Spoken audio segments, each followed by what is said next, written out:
الرحيم، والصلاة والسلام على سيد الخلق أجمعين، سيدنا محمد وعلى آله وصحبه أجمعين.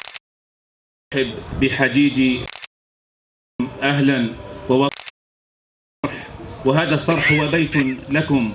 هذا البيت الصغير هو بيت صغير من بلد كبير. وأرحب بالضيوف الكرام، بالأخ والشيخ الصديق سليمان نبهان أبو خرمة، أهلا وسهلا بكم.